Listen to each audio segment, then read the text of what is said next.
Vamos rezar ao nosso anjo da guarda. Santo anjo do Senhor, meu zeloso e guardador, se a ti me confiou a piedade divina, sempre me rege, me guarde, me governe, me ilumine. Amém. Muito bem.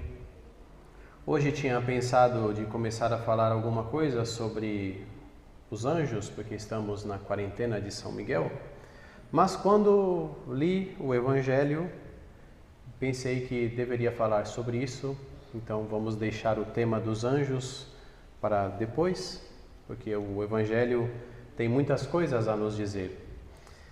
Não só o Evangelho, mas nós escutamos na primeira leitura do profeta Ezequiel. Quem aqui está acompanhando as leituras do profeta Ezequiel, levanta a mão.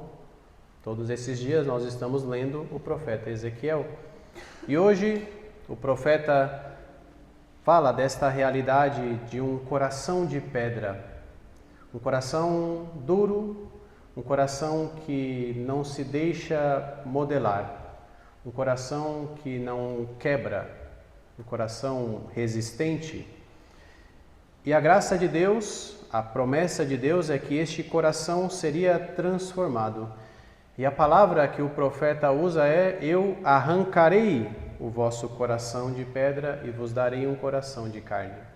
Eu derramarei sobre vós águas puras e vocês serão purificados. Portanto, a primeira coisa que nós precisamos entender é que nós temos um coração de pedra.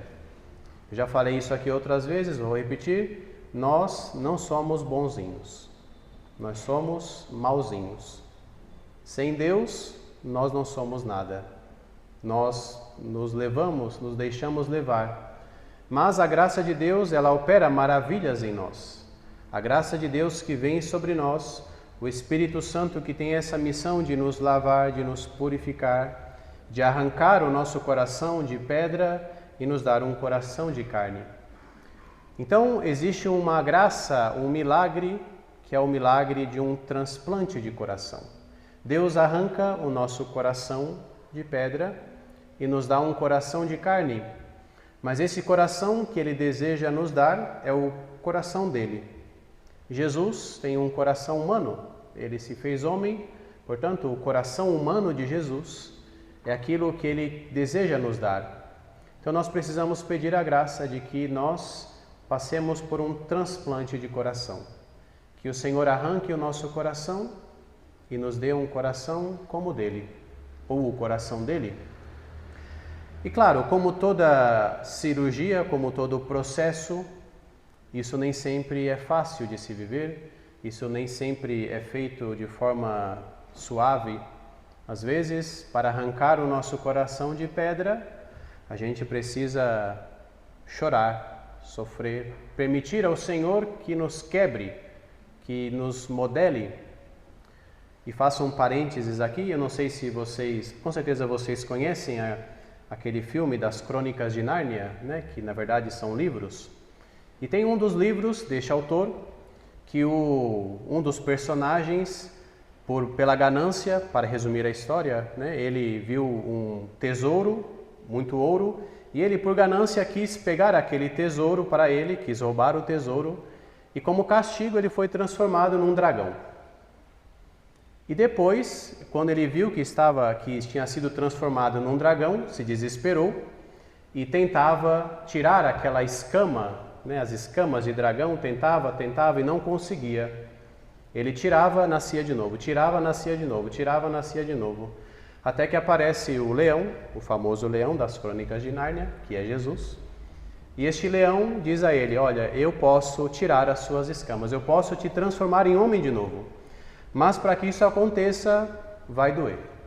Porque para arrancar as escamas, tem que doer.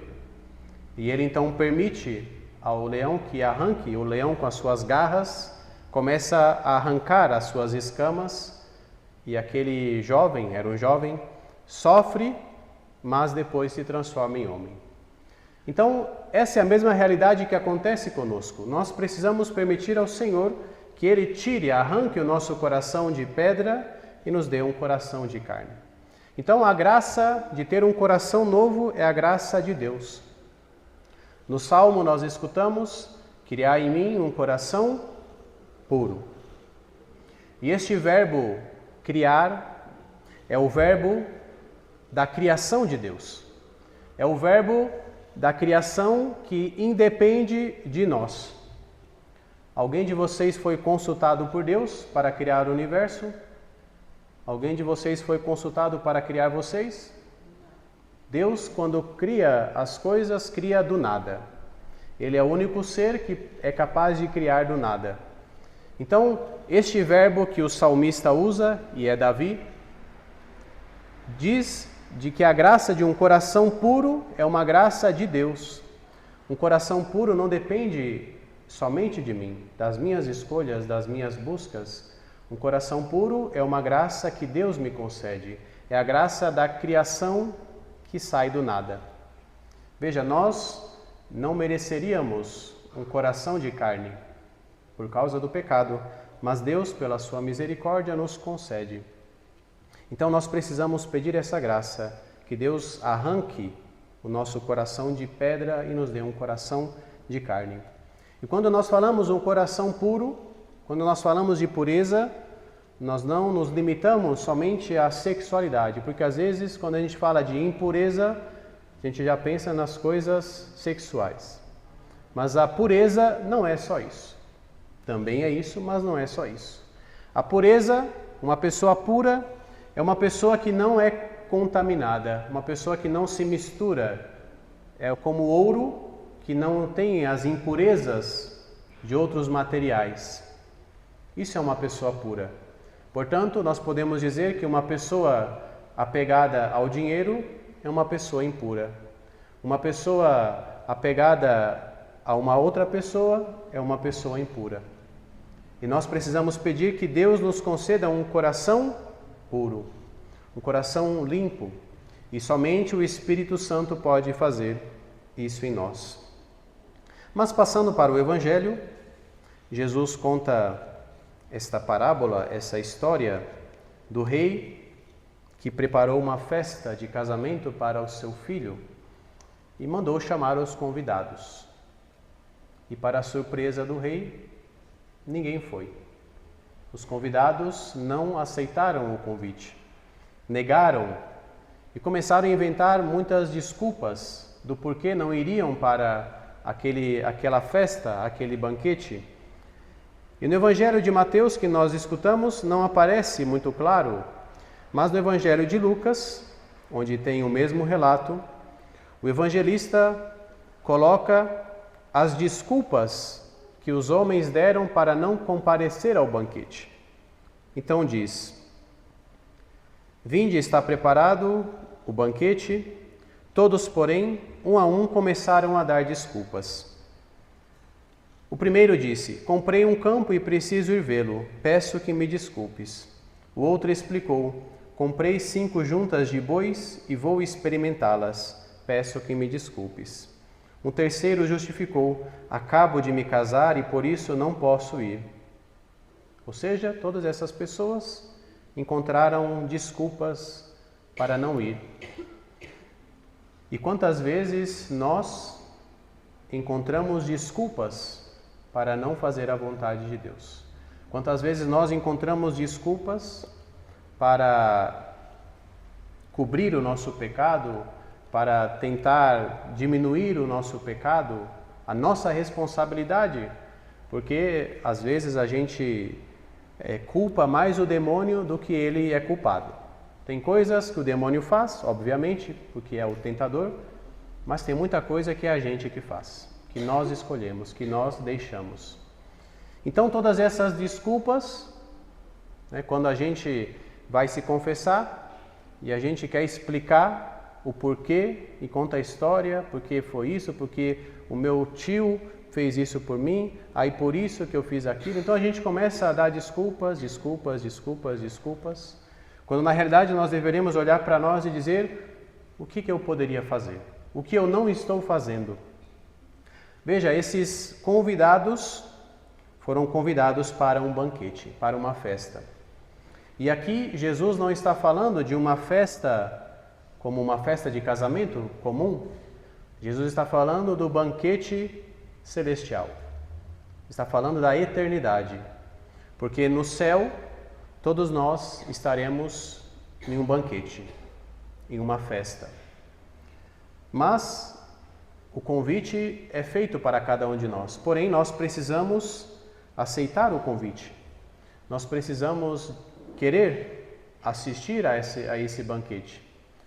E quantas vezes nós colocamos barreiras? Não vou por causa disso.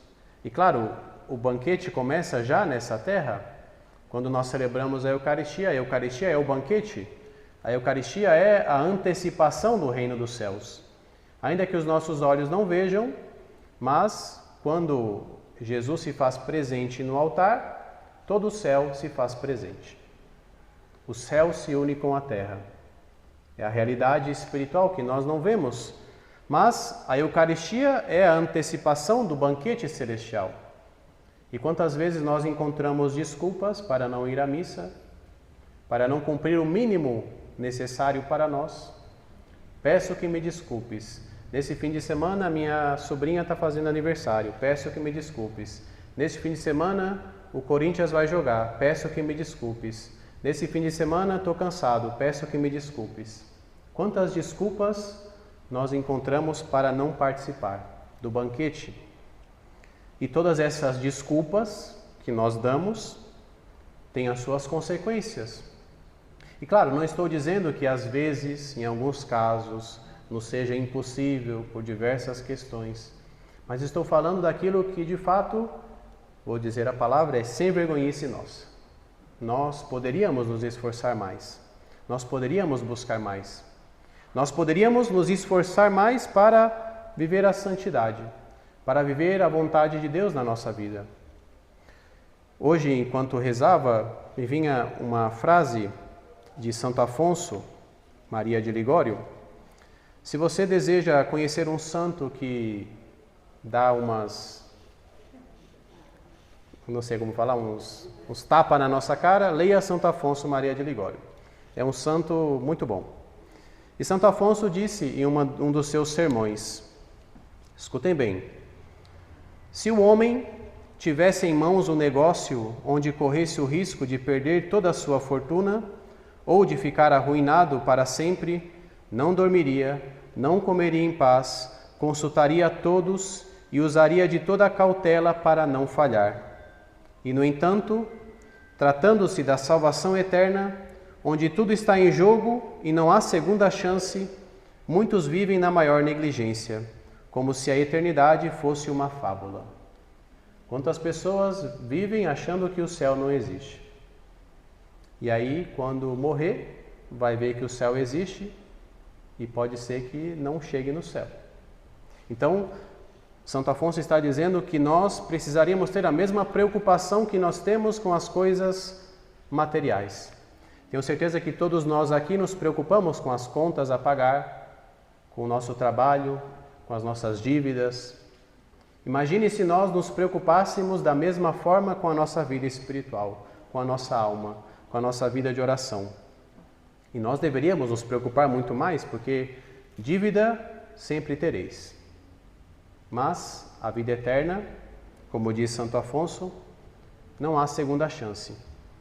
E não é Santo Afonso que diz, porque no Evangelho de hoje, quando o Senhor manda encher a casa com os bons e os maus, o rei percebe que ali no meio daqueles convidados havia alguém que estava sem o traje de festa.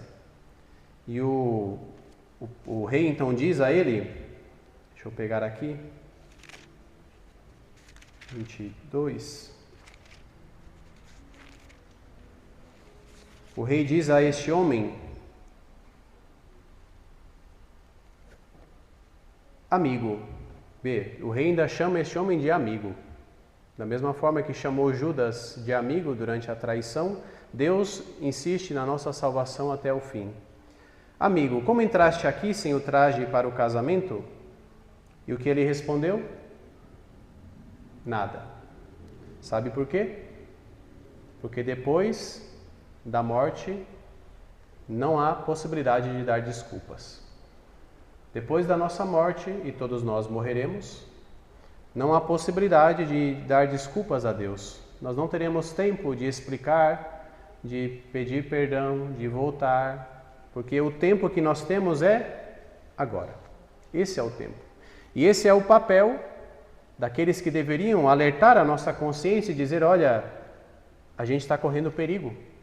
Isso não quer dizer que nós devemos ter medo da morte, muito pelo contrário, nós devemos nos alegrar com a morte, porque a morte é a passagem para a vida eterna.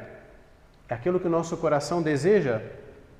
Mas, se eu não estiver com o meu traje de festa, eu não vou poder me explicar o porquê não estou. Não vou ter nem força de explicar. Então, meus irmãos, o tempo é agora. E esse traje de festa não significa uma roupa bonita, elegante, não é nada material. O traje de festa é a vida na graça, é a graça de Deus. Nós, quando somos batizados, tem lá o símbolo do batismo da roupa branca. A roupa branca não é uma escolha aleatória por gosto da igreja, mas a roupa branca simboliza a veste nova, a veste limpa, a pureza. Quando nós somos batizados, nós recebemos uma veste branca. No nosso coração nos é dado uma graça, a graça de Deus. Porém, nós podemos manchar a nossa roupa. Pelos nossos pecados, nós vamos manchando as nossas roupas, a nossa roupa, o nosso traje. E Deus nos ama tanto que Ele, além de nos batizar, nos dar a roupa nova, Ele ainda nos dá a oportunidade de lavar a roupa, que é a confissão. Quando nós nos confessamos, nós limpamos, lavamos a nossa roupa. Então, a vida na graça é a vida do traje de festa. E quanto mais na graça nós vivemos, mais preparados nós estamos para o banquete da vida eterna. Então a pergunta que nos fica hoje é essa: eu estou com o meu traje de festa?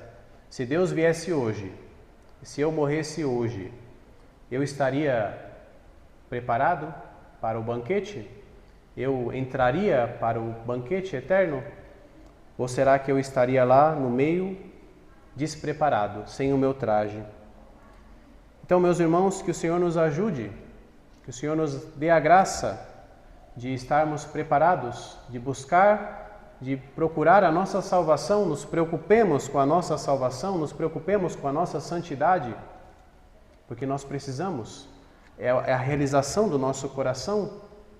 E não é fácil, eu sei, não é fácil, nós somos fracos, somos miseráveis, eu também sou, eu também peco, mas nós não podemos nos acostumar, não podemos permitir que o Senhor nos encontre tranquilos, enquanto a nossa salvação está em possibilidade de não ser alcançada. Que o Senhor nos ajude e nos leve para o banquete da eternidade. Louvado seja o nosso Senhor Jesus Cristo.